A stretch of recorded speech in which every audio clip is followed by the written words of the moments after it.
when something is gone, something better is coming. Look for something positive in each day, even if some days you have to look a little harder. Start making room for what you prayed for because it's on its way. One day you will look back and realize that you worried too much about things that don't really matter.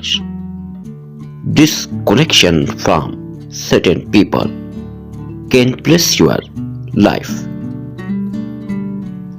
If you don't design your own life plan, chances are you will fall into some else plan in case what they have planned for you not met. Nobody is ever too busy. If they were interested, they will make time.